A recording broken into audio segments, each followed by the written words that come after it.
Hi, everyone, and thank you for joining us today. My name is Kayleen Heaton, and I'm a professional development specialist with the Illinois Student Assistance Commission.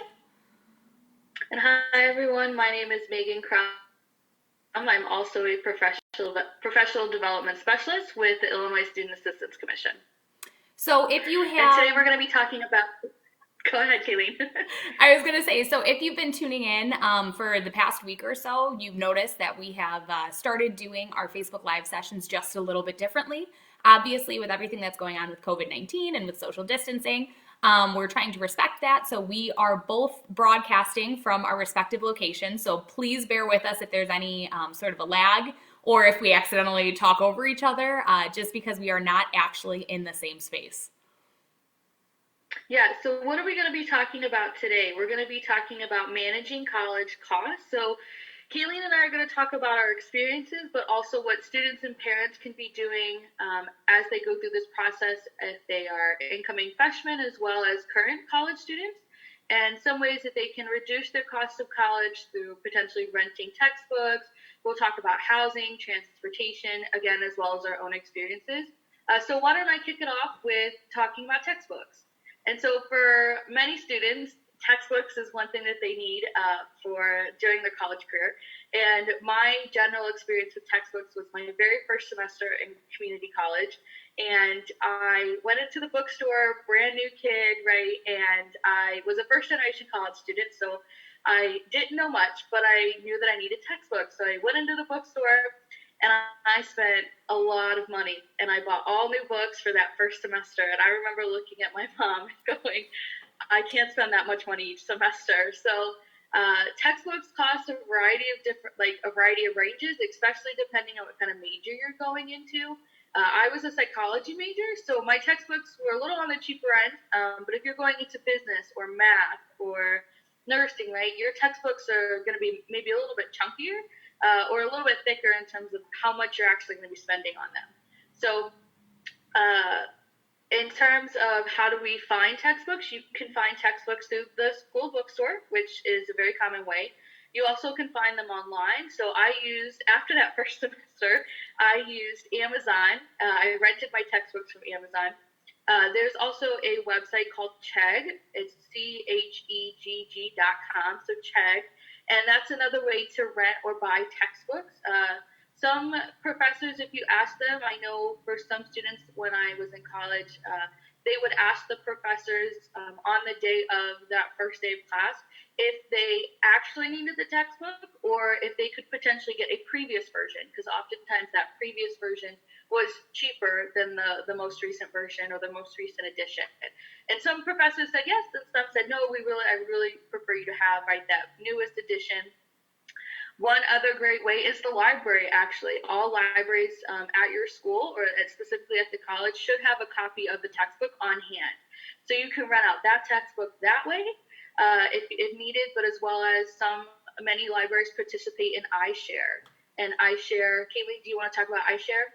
Yeah, sure. So iShare is it's a platform where it's participating schools and universities within Illinois, where if you need a textbook that your school doesn't have and they're a part of the iShare database, you are able to look up that book in the iShare database, and if another participating school has it, they can send you that textbook. So you're not just limited to the books that are within your own school's library, but it kind of opens up a lot more books, textbooks, resource materials, anything that you can get from the library, because you're not, again, just looking at what is housed in your own school's library, but now it's open to all schools that are participating within that iShare program. And I think something else that's important to mention, so as Megan jumped into books, that is one of the things, one of the major categories that's typically included within the cost of attendance. When we're talking about managing the cost of college, it's important to understand first what that cost of attendance is. So typically when you get the cost of attendance of the school, what colleges and universities are trying to do is they're trying to give you a picture of what the typical student spends to be a student on campus for a year. So within the cost of attendance, it's a mix of things that are considered direct expenses and indirect expenses. Direct expenses, these are things where the college or university sets the price, and in order to attend, you have to pay whatever that price is. An example of a direct expense would be tuition and fees. Typically, the university or the college, they're going to set that price. And if you want to be a freshman on campus at that specific school, that is what the cost or that is what the tuition is that you are going to have to pay to the school. So there's not wiggle room in those direct expenses. Room and board is something else that is often included in the cost of attendance of a school. Room and board is something that's a little funny because it can either be a direct expense or an indirect expense. Room and board would be a direct expense if you were living on campus. In some schools, especially for freshmen, I believe the Illinois State University does this. All freshmen are required to live on campus for their freshman year. In that case, room and board would be a direct expense because you have to pay that to the university in order to be able to attend that institution. However, a lot of the times, room and board can be an indirect expense. So an indirect expense, that is something that is based off of estimates of what the school thinks that the average student spends on these. With anything that is an indirect expense, there are ways of saving without even applying financial aid. So we know financial aid is those grants, those scholarships, loans, work study, things like that. With those indirect expenses, if you can just be a frugal student and if you can figure out ways to save, you can bring down that estimated cost that they factored into your cost of attendance. So as Megan was saying, books, that's something typically when they factor into the cost of attendance, they put the high sticker price that you would buy for a brand new textbook if you were going to that school's library. So as Megan was saying, if you think about renting used textbooks or taking advantage of iShare or maybe borrowing a book from a friend that had taken the class previously, something like that, if you do that, you're going to bring that cost of attendance way down for the books and supplies because remember, they factored that in for the price of new textbooks and you figured out a way to save. And that's without even, applying for scholarships or anything. That's just knowing kind of how to be a frugal student. So that's really what we're going to be focusing on. So just backing up into cost of attendance again, room and board, that's one that can be an indirect expense or a direct expense. But when we talk about saving in room and board today, we're going to be looking at it as if it's an indirect expense.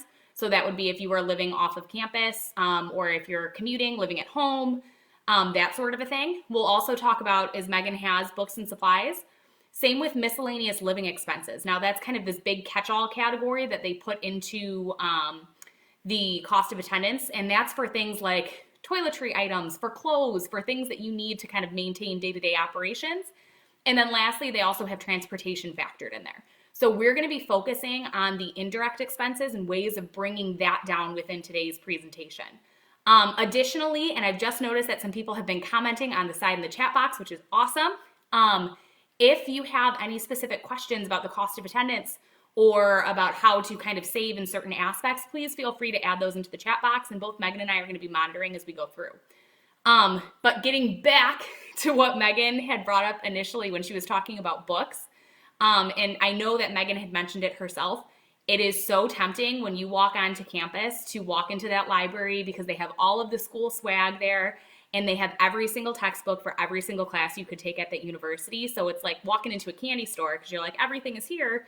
I should just, pick up what is here. I mean, they have this bookstore on campus for a reason, right?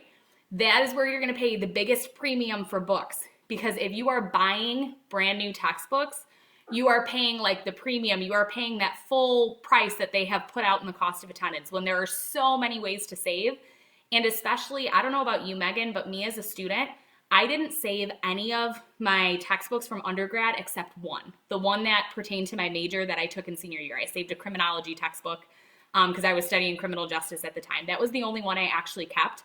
Everything else, I was very glad that I rented it because I didn't need those textbooks in the future. I did not, unfortunately, I don't, refer back to my statistics book. I don't know about you, Megan, if you had a similar experience.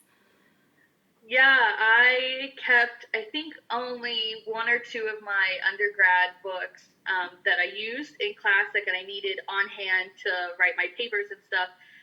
I know I for a fact did not keep my first year English book, my first year Comp 1 book, or my Comp 2. So those definitely kind of textbooks, be mindful of, will you potentially need it later? If you're an English major, you probably will. But if you're going into, say, biology or math, you may not need that English book, a couple years down the road, right? But as Kaylee mentioned, right, she kept her during her senior year that one criminology textbook, but since she was going into the criminology field, criminal justice field, she thought maybe I could use this a little bit later. And so that's one way to think about as you go through this process. What books potentially will you need later to help you write papers like I did, or Kayleen and I are both in grad school. So we, I did pull a book from undergrad to help me actually do a paper in grad school. But I didn't keep any of my undergrad textbooks. Once I realized I could rent textbooks, I sent those babies back. Yeah, I sent them back. So, but there are other ways. Again, you could, if you really prefer to keep the textbook, like I had friends that were nursing majors that had to keep their textbooks to study. You could go on to Chegg or Amazon, right? One way also is I don't know about you, Kayleen, but there was like an unofficial Facebook group at my university that we could join and see what other kind of students were selling their textbooks, because they had bought their textbook and no longer needed it. And so they were looking at, okay, who wants to buy it for a cheaper price? So that's another way to look at buying buying textbooks, and then you could sell it yourself later. Mm-hmm. And that is one of the things, but I would say this is like one of the simplest indirect expenses to save on. Just be smart. Don't buy new. And if you are going to buy used. And whenever possible, especially wait until, as Megan had said earlier, wait until that first day of class, because a lot of professors will tell you on that first day of class that, oh, the textbook is just for reference, or we only use it for these 3 chapters. So if that's the case, then you might be able to get away with just renting it from the library if it's not a book that you are going to need for every single class. So just keep that in mind with textbooks and with your entire kind of books and supplies. So this, the cost of attendance, it's called books and supplies because sometimes depending on the major that you're in, you might need additional supplies. And again, with that, especially this is like if you're a nursing student, you're going to need a stethoscope and you're going to need like the scrub uniform thing that you're going to be wearing. So just keep in mind that some majors might have additional supplies outside of books that you might also need. And just be smart. Figure out where you can save. See if you can rent. And some of that stuff, I mean, you might have to buy because that's stuff you're going to be needing in whatever your future profession is going to be. But just look to save. So just be smart about that and don't think about, buying the absolute premium that's sold at the bookstore. Be sure you're looking for cheaper options. So another kind of category that's included in the cost of attendance of a school is transportation. So with transportation, this was something that I think Megan and I are going to have some different experiences with, because for my first 2 years, I attended community college, so I needed a car. I absolutely had to have a car to be able to get to campus. Campus was like, 15 miles from my house, so there was no way that I was going to be able to, walk there. And additionally, I didn't have, I live in the suburbs, so there wasn't really like a bus line or something that made sense for me to take, because I would have to be able to get to the bus line, which wasn't close to my house, to be able to take the PACE bus to and from campus. So for me, I absolutely needed to have a car in order to be able to attend community college, especially because just the way that my household situation was, I needed to, my mom was working during the day, so it's not like we could do a borrowing the car situation. And my other siblings that could drive were also away at college at the time, and my younger siblings could not drive, so they were no help in that. So that is something to consider. So with, and I know with community college, typically that's seen as the most affordable type of college or post-secondary option. And it definitely, I'm, extremely grateful, and I saved a ton of money on tuition and fees and things like that. But I did have to factor in the expense that I did need a car to get to campus. And for me, that was something that was in my, kind of included in my transportation. So I probably had a higher transportation expense than students that were, for example, living on a 4-year college campus that didn't even need to bring a car. And Megan, I'm not sure, did you or didn't you have a car on campus? I did. So just like Kayleen, I also went to community college my first 2 years of school, and I commuted, and so I had to have a car. My community college is only about 20 minutes away from my house. But the one main difference between Kayleen and I is that I'm actually from out of state. So I'm from Missouri, and I came to Illinois for school. So I went to community college in Missouri, and then I transferred to Aurora University in Aurora. And so that was another factor of I had to have a car on campus in order to get around, right? And as well, to get groceries, potentially hang out with my friends too, and to work, right? I did work on and off campus, and we'll talk about that. But for me, it was I needed that car to definitely get to and from campus, especially at community college, as where I was living with my mom still. but I was also working in community college. And so my transportation cost was a lot higher than some students, especially when I was at AU, because AU Aurora is in a more nestled in a neighborhood, and so many people, commuted as well as they lived in the area, so their transportation costs maybe weren't as high. But I was traveling home back to Missouri quite often, not every weekend, but I was traveling back home, and so that added up an expense. For me specifically, I also took the Amtrak. So one way I did save costs on instead of using gas, I took the Amtrak home from Chicago to St. Louis, and so that I got a student discount for that, and I was able to save some money that way, and get a round trip for a little bit cheaper, and go home that way and come back. But I did need a car, and some places at some universities, parking can be a little expensive. Where I was at AU, you could park on the street for free, but just because sometimes the parking was a little crowded. But I think any college student can say that if they have a car on campus, parking can be kind of wild sometimes. But parking expenses, that's kind of rolled into that indirect cost when we talk about transportation. Me specifically now, I'm at Northern Illinois for my grad program, and I've had to pay for parking. I've had to pay for a parking pass, and that was about $100 for the year. And so, where some places are a little more expensive, some places are a little cheaper. It just depends on the university and what they consider right in that transportation cost. As Kayleen had mentioned, in that cost of attendance, that is what the university has said. This is how much should be set aside. This is our estimate of how much transportation should cost you for the year. For some individuals, it may be a lot smaller. Some may be a lot more. You may have known friends, if your student has gone to school, that they have friends from farther states away, such as California or, Minnesota, Wisconsin, right? Those expenses are going to be different for them than your current student that you're working with. And we actually have a question in the chat box here, but it said, did the expense include out-of-state tuition?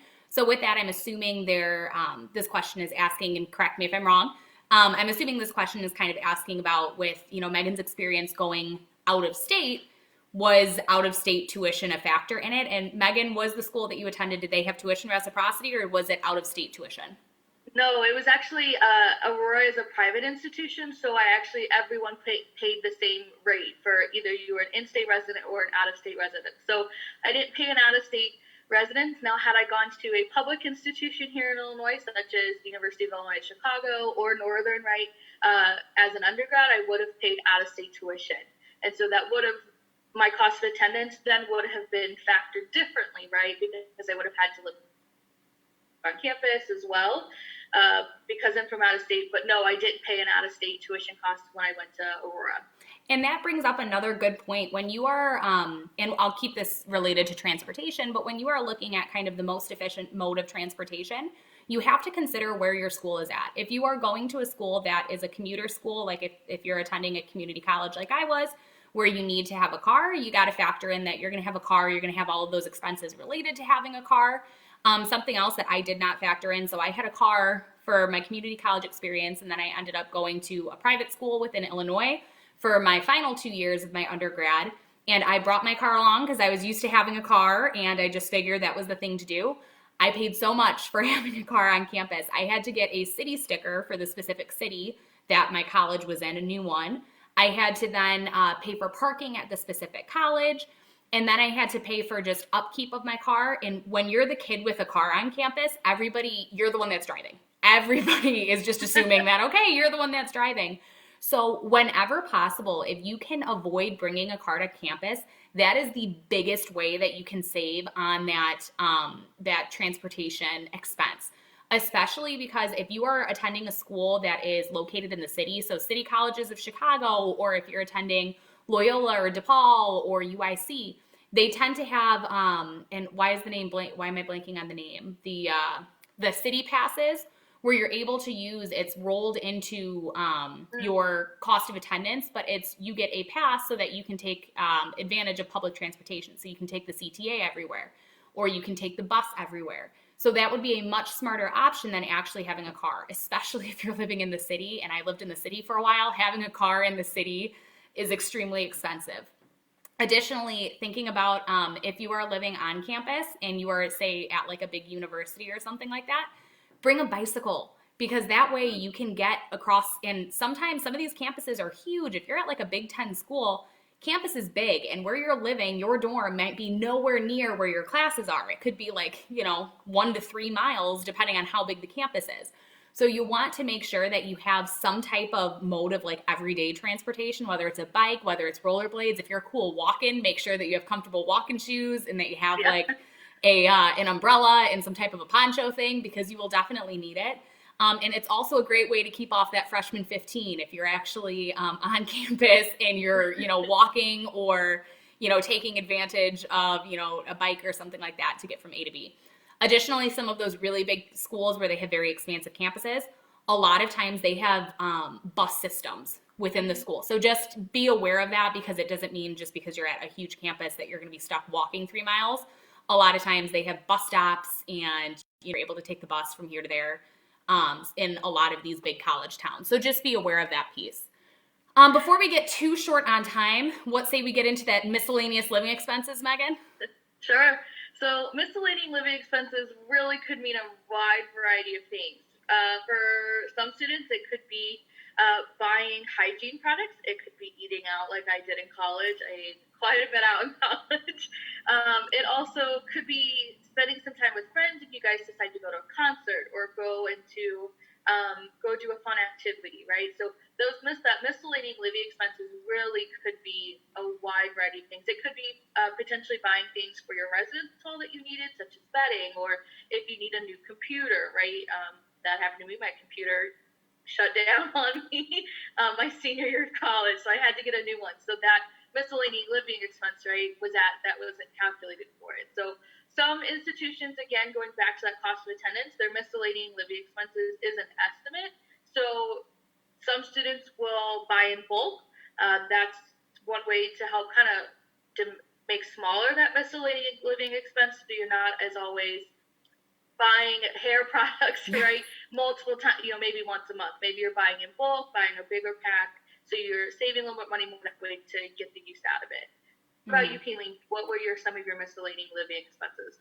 Well, with the miscellaneous living expenses, I think the big thing is this is just kind of like the catch-all category. So as you said, it's super, super broad.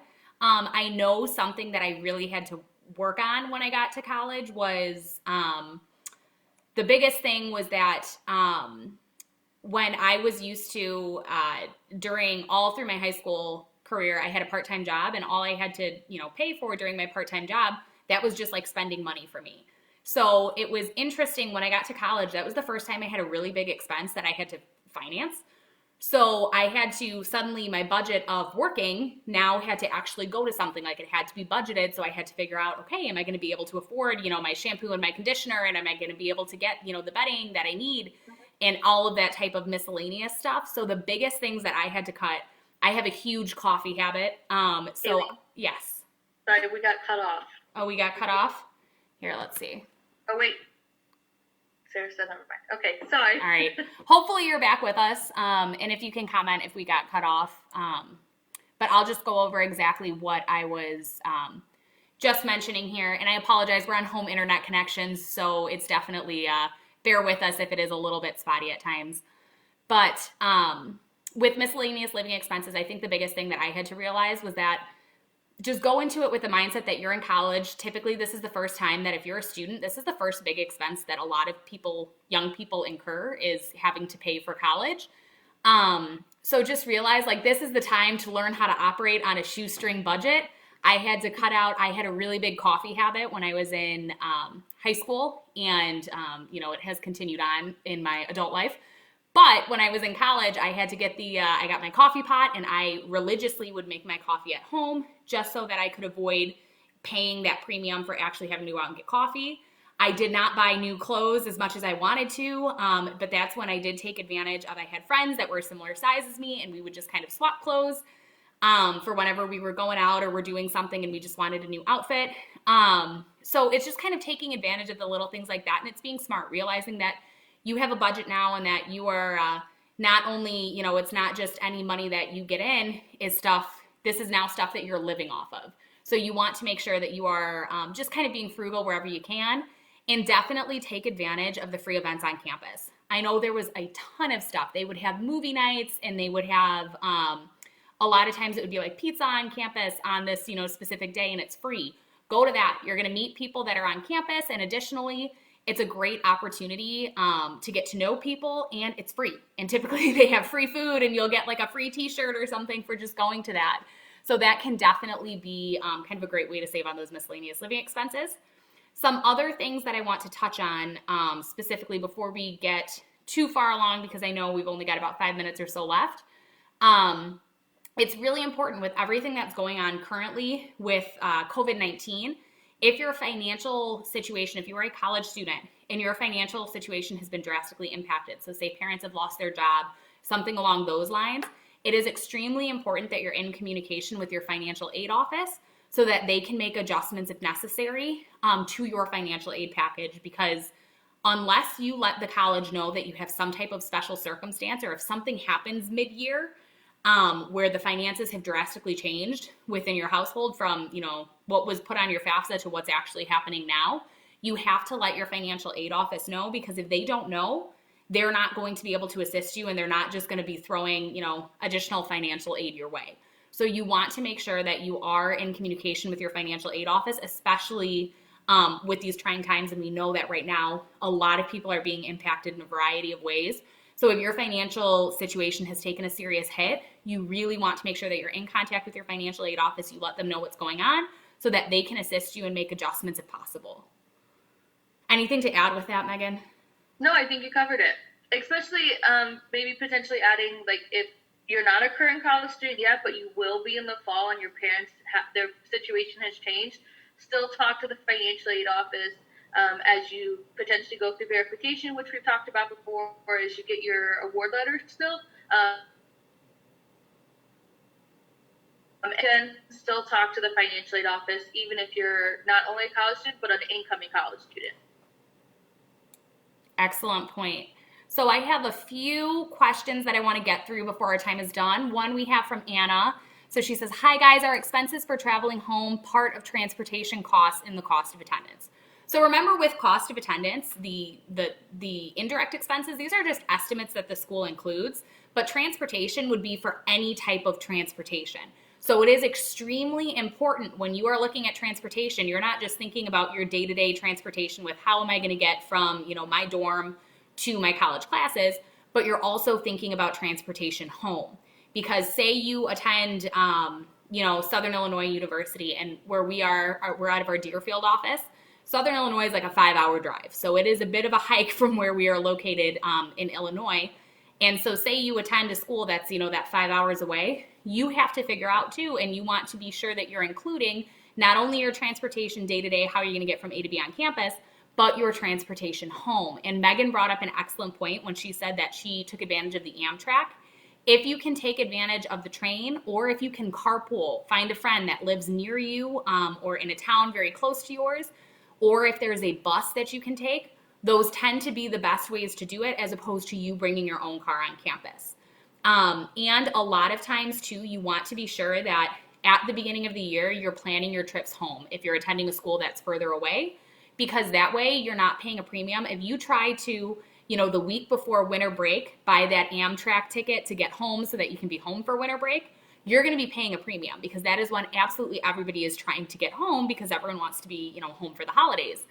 So just make sure that you are thinking about that with transportation too. And that's an excellent point that Anna brought up. It's not just transportation from A to B on campus, but it's also transportation from wherever your school is to when you want to get home.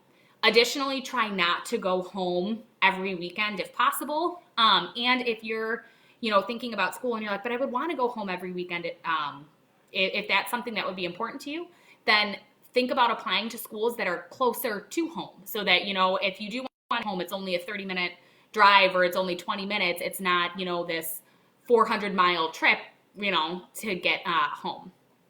Additionally, we have one more question from a Michelle. Michelle asked, did you apply to scholarships while in college? I definitely did. Megan, how about you?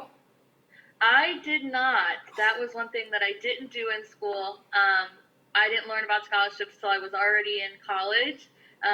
So I knew that I was getting institutional scholarship, but I didn't know there were things such as national scholarships or local scholarships that I could apply for. And scholarships, yeah, and scholarships are definitely a big way to save within the cost of attendance. Just make sure that you pay attention when you're applying for a scholarship as to what it can be used for. Because some scholarships can only go to certain things in the cost of attendance, like tuition and fees.